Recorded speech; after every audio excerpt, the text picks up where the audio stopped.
জ্ঞান জোগাড় করা মানুষের জন্য একান্ত জরুরি। জ্ঞান মানুষের চরিত্র তৈরি করতে সাহায্য করে, স্বচ্ছ বিশ্বাসের সাহায্য করে। সুতরাং জ্ঞান ব্যতীত মানুষ না নিজে নিজেকে চিনতে পারে, না মানুষ আল্লাহকে চিনতে পারে। সুতরাং জ্ঞান জোগাড় করা মানুষের জন্য একান্ত জরুরি।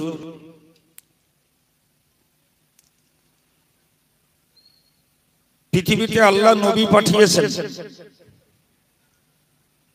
তো নবীদেরকে নবুয়ত দিয়েছেন। যাকে যে জাতি যে সমাজের জন্য নবী বানিয়েছেন, তাদের হেদায়েতের জন্য সেই নবীর কাছে আল্লাহ প্রয়োজন মতো জ্ঞান ভান্ডারটাও দিয়ে দিয়েছে। আমাদের নবী সম্পর্কে মহান আল্লাহ স্পষ্টত জানিয়েছেন,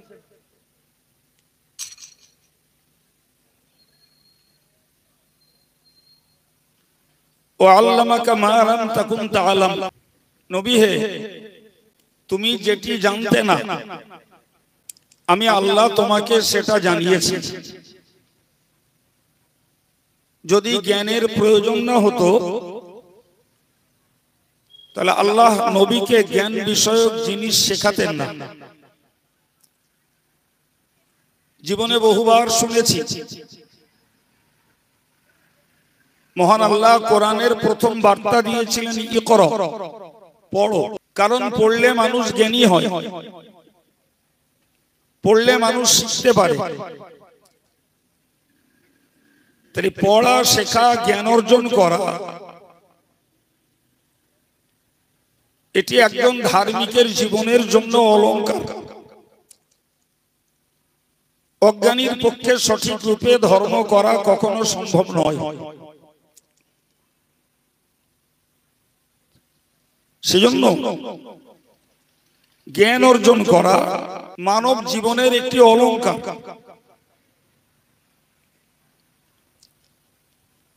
কোরআন শরীফে আল্লাহ বলেছেন,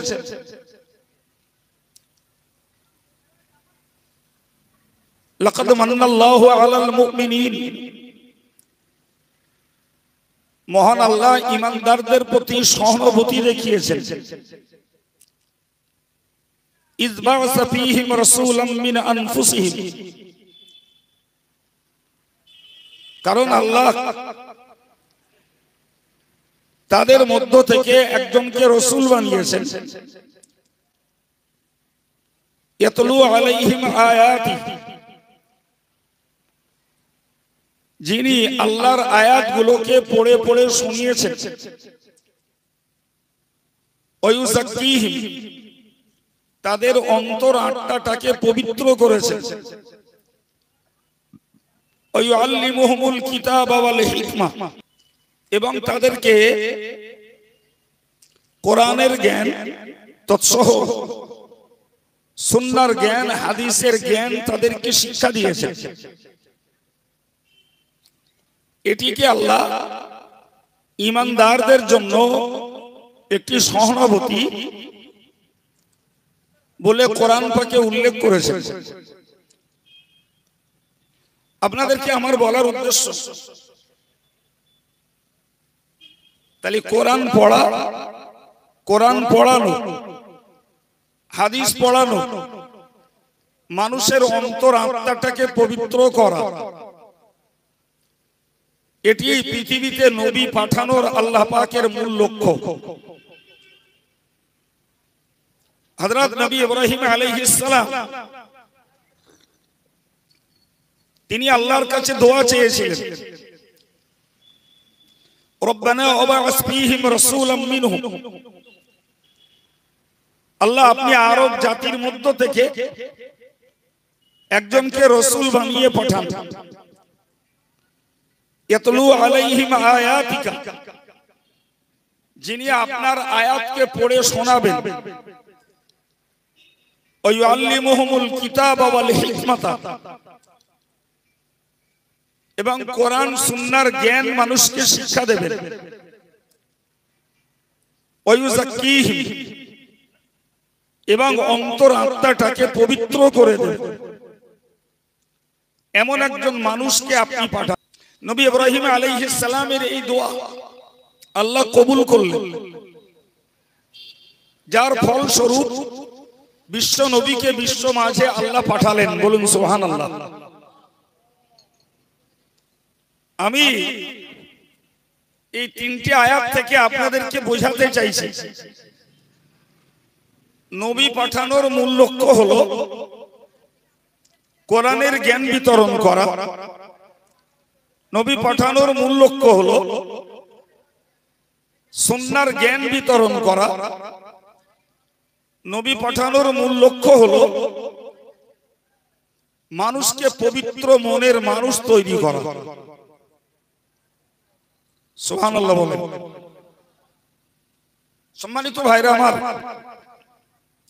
খালি যে বা যারা কোরআন সুন্নাহর জ্ঞান জোগাড় করে আর সেই জ্ঞানটাকে যদি কার্যকর করে, আমলে পরিণত করে, সেই মানুষগুলোই প্রকৃতপক্ষে পবিত্র মনের মানুষ হতে পারে।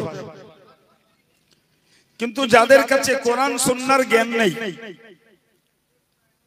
তারা প্রকৃতপক্ষে পরিচ্ছন্ন নির্মল মনের মানুষ হতে পারে না। প্রিয় ভাইরা আমার,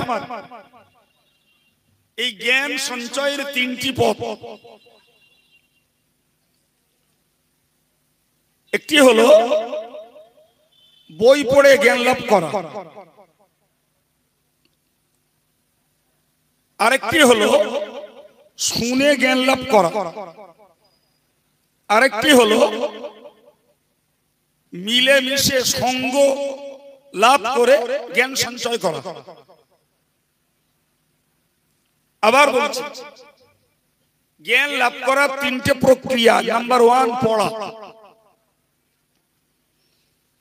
আজকে দিকে দিকে ইলমে দ্বীনের প্রতিষ্ঠান তৈরি করে তাদেরকে একটা তদারকির মধ্যে রেখে, আবাসিক ভাবে রেখে দিয়ে তাদেরকে পড়তে সহযোগিতা করা হয়। স্তরে স্তরে ক্লাস ওয়াইজ যে সাবজেক্ট গুলো পড়তে পড়তে আপার ক্লাসে উঠে, একদিন একটা ছাত্র কোরআন পড়তে পারবে, কোরআনের অনুবাদ পড়তে পারবে, কোরআনের তাফসীর পড়তে পারবে, হাদিস এবং হাদিসের ব্যাখ্যা পড়তে পারবে, ইসলামিক ফতোয়া ফরাজের বইগুলো পড়তে পারবে। এই পড়ার গুণের গুণান্বিত করতেই প্রকৃতপক্ষে মাদ্রাসা নামের এই ঘরগুলো তৈরি হয় এবং সেখানে ধারাবাহিকভাবে ছেলেদেরকে ইলমে দ্বীন শেখানো হয়। সম্মানিত ভাইরা আমার, মনে রাখুন, বিশ্ব নবীকে শিখিয়েছেন স্বয়ং আল্লাহ। হযরত ইব্রাহিম আল্লাহর কাছে নবী চেয়েছেন, যে নবী কোরআন শেখাবেন, যে নবী হাদিস শেখাবেন, জ্ঞান প্রজ্ঞা শেখাবেন, মানুষের অন্তর আত্মাটাকে পবিত্র করবেন। মহান আল্লাহ আমার নবীকে পাঠিয়ে দিয়ে কোরআন পাকে স্পষ্টত উল্লেখ করলেন, আমি ইমানদারদের প্রতি দয়া দেখিয়েছি, অনুগ্রহ দেখিয়েছি। ইমানদারদেরকে আমি এমন একজন রাসূল পাঠিয়েছি যিনি কোরআন পড়িয়েছেন, যিনি মানুষের অন্তরাত্মাকে পবিত্র করেছেন, জ্ঞান বিজ্ঞান তাদেরকে শিক্ষা দিয়েছেন। এই বয়ান থেকে বুঝতে পারা যায় আমরা যে কাজটা করছি, মাদ্রাসা কায়েম করে গার্জিয়ানরা ছাত্র ভর্তি করে দিয়ে শিক্ষকদের তদারকিতে তাদেরকে শিক্ষা এবং প্রশিক্ষণ দিয়ে প্রকৃতপক্ষে আল্লাহর নির্দেশের কাজ, প্রিয় নবীর দায়িত্ব পালনের কাজ মাদ্রাসাগুলির মধ্য দিয়ে গোটা দেশ জুড়ে চলছে অল ইন্ডিয়া সুন্নতুল জামাত, তার একটা দায়িত্ব নিয়ে দিকে দিকে শিশুদের মাদ্রাসা, ছেলেদের মাদ্রাসা, মেয়েদের মাদ্রাসা কায়েম করে সেই আল্লাহ এবং নবীর নির্দেশিত এবং রেখে যাওয়া কাজের আঞ্জাম দিচ্ছেন। আপনারাই হয়েছেন তার সমর্থক, দাতা, সহযোগী। চিল্লে বলুন সুবহানাল্লাহ। সুতরাং এ কাজ আলেমদের নিজস্ব ব্যবসা নয়, এ কাজ আলেমদের নিজস্ব নেশা আর বাতিক নয়। প্রতিষ্ঠান কায়েম করা এবং পরিচালনা করা এগুলি আলেমদের নিজস্ব পার্থিব স্বার্থের ব্যাপার নয়, বরং মনে রাখা দরকার এই কাজ করতে আদেশ করেছেন আল্লাহ, আর এ কাজ করতেই আল্লাহ নবীকে পাঠিয়েছেন। নবী যথারীতি তার 23 বছরের নবুয়তি জিন্দেগিতে এই দায়িত্ব পালন করেই বিদায় নিয়েছেন। কোরআন পড়িয়েছেন, কোরআনের জ্ঞান বিতরণ করেছেন এবং মানুষকে প্রকৃতপক্ষে নির্মল অন্তরের মানুষ বানিয়েছেন। জোরে বলেন। আমি কি বলেছি? যে মানুষকে জ্ঞান লাভ করতে হবে। জ্ঞান লাভের প্রথম পদ্ধতি হলো পড়া। যে কাজটা মাদ্রাসার গ্রাউন্ডে ফেলে এক শ্রেণীর উম্মতে মুহাম্মাদীকে সেই জ্ঞান বিতরণ করার চেষ্টা করা হচ্ছে। তাহলে জ্ঞান বিতরণ করা এটি আল্লাহর নির্দেশ, ওটাই নবী ডিউটি পালন করেছেন। অজ্ঞানীদেরকে জ্ঞানী বানাতে ইলমে দ্বীন ছড়িয়েছেন। সেই কাজ আজকের এক শ্রেণীর ওলামায়ে কেরামদের দ্বারা আল্লাহ করাচ্ছেন। মাদ্রাসাগুলো কায়েম করে সেখানে উম্মতে মুহাম্মাদীকে বদ্ধ রেখে ঘেরা দেওয়ালের ভিতরে তাদেরকে একদিকে থিওরিক্যাল পড়াশোনা, অপরদিকে প্র্যাকটিক্যাল লাইফ তৈরি করার চেষ্টা করা হচ্ছে। আপনারা যারা জ্ঞান অর্জনের জন্য ধারাবাহিকভাবে মাদ্রাসায় পড়াশোনা করতে পারেননি, তাদের জন্য বাংলার দেশে এই প্রসেসিং স্টেজ তৈরি করে, প্যান্ডেল তৈরি করে, নির্দিষ্ট ডেট করে আলেমদেরকে দাওয়াত দিয়ে আম জনতার কাছে বার্তা দেয়া হয়, অমুক দিন অমুক জায়গায় ওয়াজ মাহফিল হবে। আজকে যেমন সন্ধ্যা থেকে হচ্ছে কি তার আগে থেকেও হচ্ছে। কোরআন শরীফ আল্লাহ বলেছেন, আল্লাযীনা ইসতামিউনাল কাওলা ফায়াত্তাবিউনা আহসানা। মহান আল্লাহ পাক বলে, যারা কথাগুলোকে শুনতে পায় এবং ভালো কথাগুলোকে যারা মান্য করে চলে, উলাইকাল্লাযীনা হাদাহুমুল্লাহ, তারাই হলো আল্লাহর হেদায়েত প্রাপ্ত বান্দা। সম্মানিত ভাইরা আমার, আমরা যারা পড়তে পারি না, এরকম ওয়াজের মজলিসে বসে বসে দায়িত্বশীল আল্লাহওয়ালা আলেম হুজুরদের কাছে কথা শুনতে শুনতে আমাদের ভিতরে ধর্মীয় যে মন তৈরি হয়েছে, সেই মনটাকেই আমরা আমলের পথে কাজে লাগিয়েছি। সুবহানাল্লাহ। সুতরাং ওয়াজ নসিহত এটা ট্র্যাডিশন নয়, এটা গতানুগতিক ভাবধারা নয়, এটা কর্তৃপক্ষের বাতিক আর আগ্রহ নয়, এটাও ইলমে কোরআন এবং ইলমে হাদিস, ইলমে দ্বীন প্রচারের একটা ক্ষেত্র। তাহলে যারা পড়তে না পারেন তাদের জন্য ধর্মজ্ঞান সংগ্রহের একটা সুন্দর পদ্ধতি হলো পড়ুয়াদের কাছ থেকে জ্ঞান লাভ করা। বিশ্বাস করুন, এখানে যে মানুষগুলো এই রাত্রিতে বসে আছেন এবং এছাড়াও সাইডে যারা রয়েছেন, আলহামদুলিল্লাহ আমরা অনেকেই ধর্ম পালন করি। কিন্তু যদি ইন্ডিভিজুয়ালি প্রত্যেককে জিজ্ঞাসা করা হয় যে আপনি ধর্ম করছেন বই পড়ে না ওয়াজ শুনে, বই পড়ে না ওয়াজ শুনে, ভাই অধিকাংশ মানুষের কাছ থেকে জবাব আসবে আমরা ওয়াজ শুনে শুনে ধর্মমুখী হয়েছি।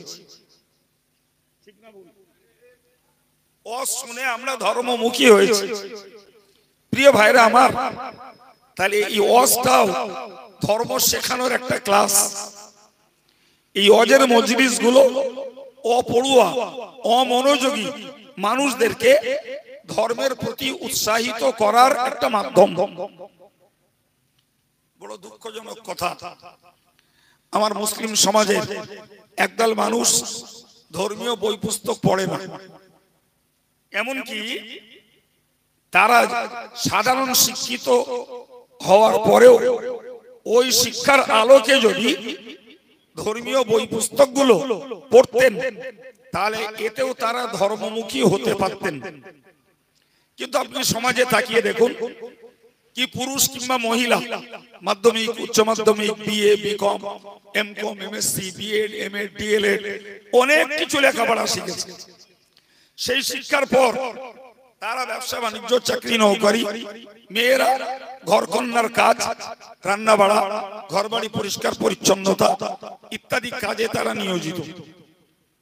তো তারা যদি ভাবতেন যে আমি একজন মুসলিম, আমার পরিচয়ের মানদণ্ড হলো আমাকে মরার পরে আর একটা কালকে বিশ্বাস করতে হয়, যেটা আখিরাত বলা হয়, পরকাল বলা হয়। তো আমার পার্থিব জীবন, আমার শিক্ষা, আমার সংস্কৃতি, আমার অর্থ, আমার সংসারের সচ্ছলতা এসবের মধ্য দিয়ে চলছে, আলহামদুলিল্লাহ। কিন্তু মরার পরে আমার শান্তির জন্য আমার সঞ্চিত কিচ্ছু নাই। আমি কোরআন জানি না, আমি উজু গোসল জানি না, পাক না পাকি জানি না, আমি তায়াম্মুম জানি না, আমি নামাজের ফরজ জানি না, আমি নামাজের সুন্নত জানি না, নামাজ কিসে মাকরুহ হয় জানি না, নামাজ কিসে নষ্ট হয়ে যায় জানি না, নামাজে কখন সুজদা দিতে হয় জানি না, আমি নামাজগুলো পড়বো কেমনে আমি বুঝি না, তার ধারা বিবরণী জানি না। সুতরাং আমি যখন লেখাপড়া শিখেছি, তো আমার লেখাপড়ার সেই শিক্ষার আলোকে আমি একটা ধর্মীয় বই পড়বো, নামাজ শিক্ষার বই পড়বো, কি একটা মশলা মশাইলের বই পড়বো। কি মেয়েরা যদি মনে করতেন আমি খাদিজার জীবনী, ফাতেমার জীবনী, আসিয়ার জীবনী, এই জাতীয় মুসলিম মহিয়সী মহিলাদের জীবনীগুলো পড়বো, ভাই এই ধর্মীয় বই পুস্তকগুলো পড়াপড়ির ভিতর দিয়ে তারা যতই জেনারেল শিক্ষিত আর শিক্ষিতা হোক, তাদের ভিতরে ধর্মীয় একটা মায়া মমতা, ধর্মীয় একটা প্রীতি তৈরি হতো। কিন্তু ভাই আমার সমাজের অত্যন্ত দুঃখজনক দুরবস্থা হলো, এরা বাংলা পড়তে রাজি, পত্র পত্রিকা পড়তে রাজি, এরা ইসলামী বই পুস্তক পড়তে রাজি না। আজকের এই মোবাইল গুলো, এগুলো তো মানুষ খুব অ্যাভেলেবেল ব্যবহার করছে। ভাই শিক্ষিত ছেলেরা, শিক্ষিতা মেয়েরা এই মোবাইল ছাড়া তারা সাধারণত চালায় না। তো অনেক ছেলেরাও জানে। আমি আপনাকে তার প্রতি ইঙ্গিত করছি, এই মোবাইল গুলোকে যদি অ্যাপ ডাউনলোড করা হয়, এতে কোরআন পাওয়া যাবে, কোরআনের তাফসীর পাওয়া যাবে, হাদিস পাওয়া যাবে, হাদিসের ব্যাখ্যা পাওয়া যাবে, ইসলামিক হিস্ট্রি পাওয়া যাবে, রাসূলুল্লাহর বায়োগ্রাফি পাওয়া যাবে। এক কথায় বলতে পারা যায় ইসলামী প্রয়োজনীয় জ্ঞান এই ছোট্ট মোবাইলটার ভিতরে রয়েছে। যারা আম মানুষ, বৈষয়িক মানুষ, এরা বাংলা লেখাপড়া কম জেনেছে, এরা অ্যান্ড্রয়েড সেট গুলো ব্যবহার করতে পারে না। কিন্তু শিক্ষিত পুরুষ আর মহিলা যারা জাগতিক লেখাপড়া শিখেছে বেশি, অ্যান্ড্রয়েড সেট গুলো ব্যবহার করছে, এদের যদি মন চাইতো এরা হার্ড কপি বই কিনে না পড়লেও মোবাইলটাকে ইসলামের পক্ষে কাজে লাগিয়ে ইসলামটাকে শিখতো এবং আমলে পরিণত করার প্রতি আগ্রহী হতো। কথা ভুল বলেছি? কিন্তু ভাই সর্বনাশ হচ্ছে, মোবাইল গুলো চিত্ত বিনোদনে মোবাইল ব্যবহার হচ্ছে আজকের যুগে ফুটবল খেলায়, ক্রিকেট খেলায়, ক্যালকুলেটর হিসাব কষার জন্য মোবাইল ব্যবহার হচ্ছে, পর্নোগ্রাফিতে মোবাইল ব্যবহার হচ্ছে, নারীর নেকেড পিকচার দেখার জন্য ভাই মোবাইল ব্যবহার হচ্ছে সিরিয়াল দেখার জন্য, জি বাংলা দেখার জন্য, স্টার জলসা দেখার জন্য মোবাইল ব্যবহার হচ্ছে। অনলাইনে পড়ার সুযোগ করে দিয়েছে সরকার, অফলাইন বন্ধ করে দিয়ে, কিংবা অফলাইনের থেকে অনলাইন ইউজ করছে আজকে বেশি এডুকেশনাল সিস্টেম। আর আমরা দিব্য চোখে দেখতে পাচ্ছি ভাই অফলাইনে তবু পড়া হচ্ছিল, আর অনলাইনে পড়ার পরিবর্তে চোখ শেষ হচ্ছে, কান শেষ হচ্ছে, চরিত্র ধ্বংস হচ্ছে। লেখাপড়ার পরিবর্তে ছাত্র সমাজ চোরচাপটা তৈরি হচ্ছে।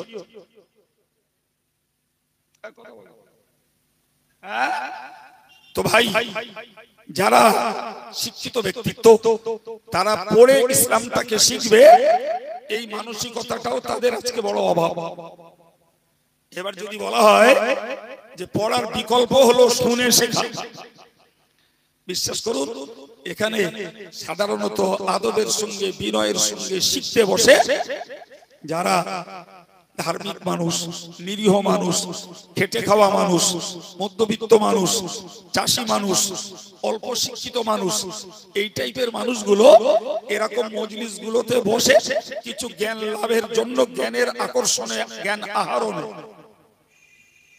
আমার challenge doctor, master, barrister, minister, MLA সাহেব, এমপি সাহেব, মেম্বার সাহেব, প্রধান সাহেব, এই টাইপের লোকগুলো এরকম মৌলানাদের আলোচনার টেবিলে, আলোচনার মজলিসে বসার কোনো আগ্রহ দেখায় না, প্রয়োজনও মনে করে না। ভুল বললাম? তাহলে যারা বই পড়ে ধর্ম শিখলো না আর পড়ুয়াদের কাছ থেকে ধর্ম শিখবে শুনে, সেই মজলিসেও নাই, সেই মজলিসেও নাই, এর প্রতি তাদের অনীহা অবজ্ঞা। আচ্ছা ভাই, জ্ঞান জোগাড়ের তিনটে পদ্ধতি, দুটোর দু নম্বরের কথা আলোচনা করছি আমি। আমার আল্লাহ বলেছেন ফায়াত্তাবিউনা আহসানা, যারা ভালো কথাগুলো শোনে, শোনার পরে ভালো কথাগুলো আমল করে। আমার আল্লাহ বললেন উলাইকাল্লাযীনা হাদাহুমুল্লাহ, ওই লোকগুলোই হলো আল্লাহর হেদায়েত প্রাপ্ত বান্দা। আর একটু জোরে বলুন। তাহলে বই পড়ে যদি কাজে লাগানো হয় তাতেও হেদায়েত প্রাপ্ত হওয়া যাবে, আর বই না পড়েও যদি শোনা কথাগুলো কাজে লাগানো হয় তাতেও হেদায়েত প্রাপ্ত হওয়া যাবে। আমি আগেই বলেছি এই যে মানুষগুলো ধার্মিক হয়েছেন ভাই, এরা বই পড়ে ধার্মিক হয়নি, শুনতে শুনতে শুনতে শুনতে একটা পিরিয়ডে মনের টানে নামাজি, রোজাদার, টুপিওয়ালা, দাড়িওয়ালা, আল্লাহওয়ালা, জিকিরের মানুষ, দান করার মানুষ, আলেমের প্রতি ভক্তি মহব্বত করা মানুষ, এভাবেই এক কথায় তারা ধর্মপথের পথিক হয়েছেন এই শুনতে শুনতে। সুবহানাল্লাহ বলেন। আল্লাহ পাকের বক্তব্য হলো যে যারা শোনার পরে সেগুলোকে মেনে চলেছে, উলাইকাল্লাযীনা হাদাহুমুল্লাহ, তারাই হলেন আল্লাহর হেদায়েত প্রাপ্ত বান্দা। সম্মানিত ভাইরা আমার, আমার আল্লাহ অন্যত্র বলেছেন ফামান তাবিয়া হুদায়া ফালা খাউফুন আলাইহিম ওয়ালা হুম ইয়াহজানুন। মহান আল্লাহ বলেন যারা আমার দেখানো রাস্তাকে অনুসরণ করে, আমার দেখানো পথটাকে যারা ধরে চলে, আমি আল্লাহ বলে দিলাম তাদের কোনো ভয় নাই, তাদের কোনো দুশ্চিন্তা নাই।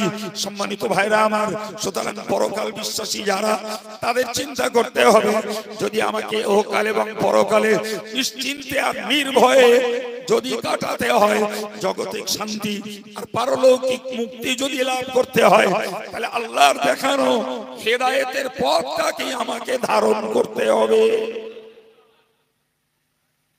প্রিয় ভাই, তাহলে একদিকে মাদ্রাসাগুলো শিশু পর্যায়ে ছেলেদের আর মেয়েদের মাদ্রাসায় মেয়েদের কোরআন হাদিস শিখিয়ে ভাই দিন ধর্ম প্রচারের সৈনিক তৈরি করা হচ্ছে।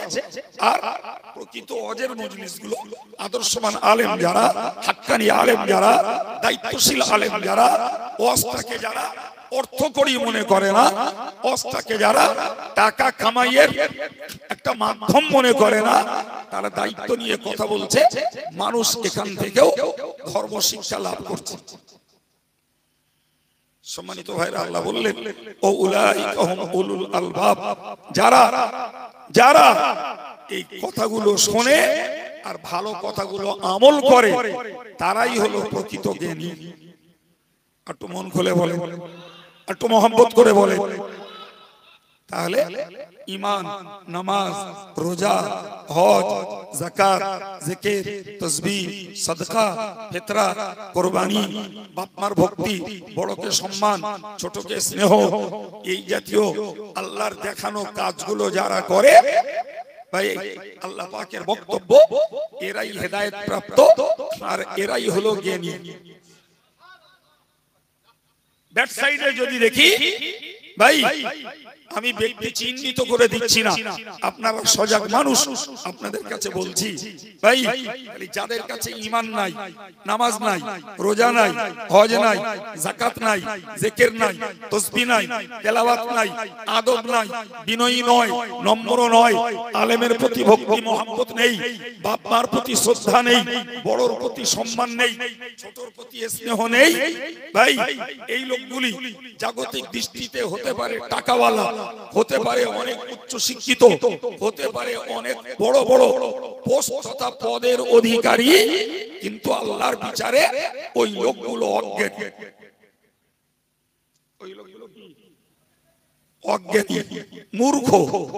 আর যারা কথা শুনে আর আমল করে এরাই হলো আল্লাহর কাছে জ্ঞানী। আমি আপনাকে আবার একবার রিমাইন্ডার দিচ্ছি, স্মরণ করিয়ে দিচ্ছি যে ভাই এই ধর্ম করতে গেলে একটা মন লাগে বাপ, আর ওই মনটা সঞ্চয় করতে গেলে জ্ঞান লাগে। সেই জ্ঞান অর্জনের পথ হলো নাম্বার 1 বই পড়া, নাম্বার 2 এটা আপনারা বলেন তো, 2 নম্বর কি শোনা, মাশাআল্লাহ 2 নম্বর হলো শোনা, যে কাজটা আপনারা করছেন জি। আর এই শুনে শুনেই লক্ষ লক্ষ মানুষ হেদায়েতের পথে ফিরেছে, লক্ষ লক্ষ মানুষ। প্রিয় ভাইরা আমার, পড়তে জানে না তারপরেও ধার্মিক, তার মানে শুনে শুনেই ধর্মের প্রতি আকৃষ্ট হয়েছে। সম্মানিত ভাইরা আমার, 3 নম্বরের কথা বলছি, বুঝুন। জ্ঞান অর্জনের 3 নম্বর পথ হলো সঙ্গ লাভ করা, যার প্রতি ইঙ্গিত করে আল্লাহ বলেছেন ইয়া আইয়ুহাল্লাযীনা আমানুত্তাকুল্লাহ, হে ঈমানদারেরা তোমরা আল্লাহকে ভয় করো, ওয়াকুনু মা'আস সাদিকিন, এবং তোমরা সত্যবাদীদের সঙ্গী হয়ে যাও, সত্যবাদীদের সঙ্গ লাভ করো। যারা সজ্জন, যারা নেককার সালেহ ব্যক্তি, যারা আল্লাহওয়ালা ব্যক্তি, এদের সঙ্গ লাভ করো। এর বিনিময়ে তুমিও একদিন সজ্জন হয়ে যাবে। ভালো মানুষের সঙ্গ দাও, তুমি একদিন ভালো হয়ে যাবে। সত্যবাদীদের সঙ্গ দাও, তুমিও একদিন সত্যবাদী হয়ে যাবে। এই যে ফর্মুলা, বাস্তবটাকে আমি মিলিয়ে দিচ্ছি। পড়ার মানুষ কম, শোনার মানুষ কম, যে ভালো মানুষের সঙ্গ লাভ করবে এ মানুষও জোরে বলে ওরে বাবু, আজকের মাদ্রাসা তৈরি হয়েছে, ওয়াজ নসিহতের অনেক পরিবেশ বেড়েছে, কিন্তু জানেন ঊর্ধ্বতন পীর ওলিদের জিন্দেগিতে পুরপুরার দাদা হুজুর কিবলা বলুন, বসিরহাট আল্লামা হুজুর বলুন, কি হাড়োয়ার পীর সাহেবের কথা বলুন, মুজাদ্দিদে জামানের আওলাদ হুজুরদের কথাই বলুন, ভাই তাদের পিরিয়ডে এত এত মাদ্রাসা ছিল না বাবা জি, এত ওয়াজ নসিহত জলসা জুলুস হতো না জি। অথচ হাজার হাজার নয়, লক্ষ লক্ষ মানুষ হেদায়েতের আলোয় আলোকিত হয়েছে শুনে শুনে, আর ওই মানুষগুলোর সঙ্গ লাভ করে। কিসের শুনে শুনে আর সঙ্গ লাভ করে? জীবনে মাদ্রাসার চৌকাট ডিগায়নি, পীর ওলিদের সঙ্গ লাভ করে তারা আলেম হয়ে গেছে। ভাই আজকের এই খারিজি মাদ্রাসাগুলোর সিস্টেম, একদিকে তাকে পড়ানো, আর একদিকে ওস্তাদের সান্নিধ্যে রেখে ওস্তাদের আদর্শ, আখলাক, আমল, নামাজ, জিকির, ফিকির, তাসবিহ, তেলাওয়াত এগুলো ছাত্র দেখুক, ফলো করুক, ছাত্র ওইটা নিজের জীবনে বাস্তবায়িত করুক। তবে থিওরিক্যাল জ্ঞান যেমন হবে, প্র্যাকটিক্যাল জীবনটাও তেমন তৈরি হবে।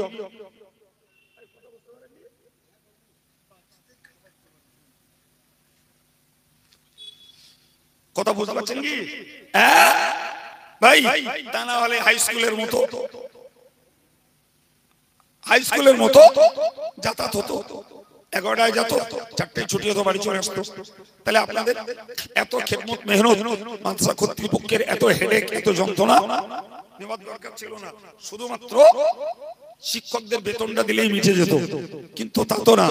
আবাসিক ভাবে ছাত্রদেরকে রেখে দিয়ে খাওয়া, তাদের চিকিৎসা, এতিম দরিদ্র ছাত্রদের প্রয়োজনীয় হয়তো পোশাক পরিচ্ছদ বা তাদের রোগের চিকিৎসা, এদের পিছনে ইলেকট্রিক লাইট, ইলেকট্রিকের যত আঞ্জাম সবকিছু দিতে হচ্ছে। এদের জন্য এই আবাসিক বিল্ডিং, স্কুল ক্লাসের জন্য যত লাগতো, থাকার জন্য তার দ্বিগুণ লাগে। কিসের জন্য বাবু? সহবত, সঙ্গলাভ পাশে রেখে দিয়ে তাদেরকে ইলমে দ্বীনটাকে প্র্যাকটিক্যাল লাইফে, বাস্তব জীবনে পরিণত করাই হলো এই আদর্শের খারিজি মাদ্রাসা তথা বেসরকারি আবাসিক প্রতিষ্ঠানগুলির মূল লক্ষ্য বাবু। এমনি পড়ানো আর কাছে রেখে পড়ানো, এমনি পড়ানো আর তাকে আমলের ট্রেনিং দেওয়া, এমনি পড়ানো আর তাকে তার জীবনটা ত্রুটি বিচ্যুতিকে সামনে রেখে দিয়ে সংশোধন করে দেওয়া, দুটি এক না আলাদা বাবা? অনেক আলাদা, অনেক আলাদা। স্কুলের ছেলেরা স্কুলে যায়, মাস্টার মশাই ক্লাসে এলেন, তার পিরিয়ড করলেন, চলে গেলেন, টাইম শেষ, স্কুলের ছেলেরা চলে গেল। এরপরে তারা কতটা টিউশন করছে, কতটা খেলাধুলো করছে, কতটা অন্য কাজে সময় ব্যয় করছে, সম্পূর্ণটা তাদের স্বাধীনতা। কিন্তু মাদ্রাসার আবাসিক ছাত্রদের ওই সুযোগ নাই। তোমাকে পড়তে হবে, পড়াটাকে আমলে পরিণত করতে হবে, কারণ ইন ফিউচারে তোমাকে হতে হবে জাতির কর্ণধার, তোমাকে হতে হবে মসজিদের ইমাম, তোমাকে হতে হবে হেদায়েতের বার্তা দেওয়ার জন্য মঞ্চের বক্তা, তোমাকে হতে হবে আধ্যাত্মিক জগতের একজন মানুষ, তোমাকে হতে হবে আল্লাহওয়ালা বানানোর জন্য মানুষের পিছনে মেহনতি, তোমাকে হতে হবে সমাজের একজন ধর্মীয় সেবক, তোমাকে হতে হবে মানুষকে জাহান্নাম থেকে বাঁচিয়ে জান্নাতের পথ দেখানোর একজন কর্ণধার। এই জন্যই তো মাদ্রাসার ছাত্রদের পিছনে এত খাটনি, এত মেহনত, মানুষের কাছে এত ছোট হওয়া, নগণ্য হওয়া, ভিক্ষা করে করে তাদের খাওয়া, পোশাক, চিকিৎসার আঞ্জাম দেওয়া। প্রিয় ভাইরা আমার, আমি আপনাকে বুঝিয়েছি জ্ঞান ব্যতীত ধর্ম করা যায় না। এই জ্ঞান বিতরণের জন্যই আল্লাহ নির্দেশ দিয়েছেন, জ্ঞান বিতরণের জন্যই নবী পাঠিয়েছেন, জ্ঞান বিতরণের জন্যই কোরআন সুন্নাহ দিয়েছেন।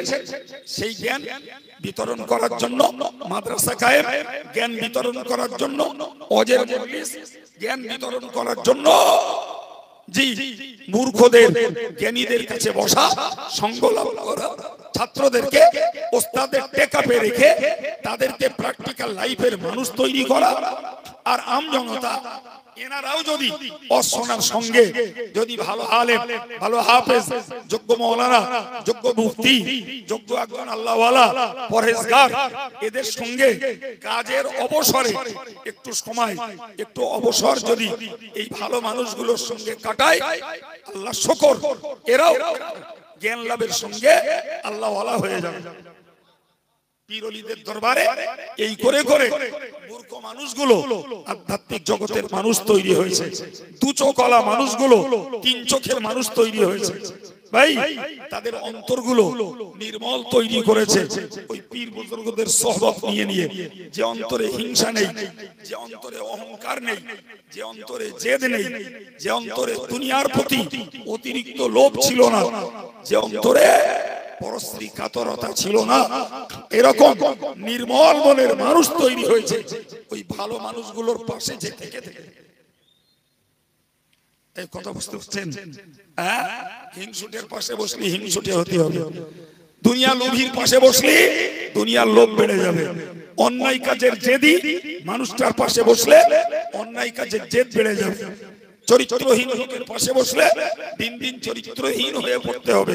মিথ্যুক, ধোঁকাবাজ, অপপ্রচারকদের সঙ্গ দিলে, তাদের সঙ্গে ওঠা বসা করলে যত দিন যাবে তত মিথ্যাবাদী, অপপ্রচার, চগলখোর, চোট্টা চিটিংবাজ তৈরি হবে।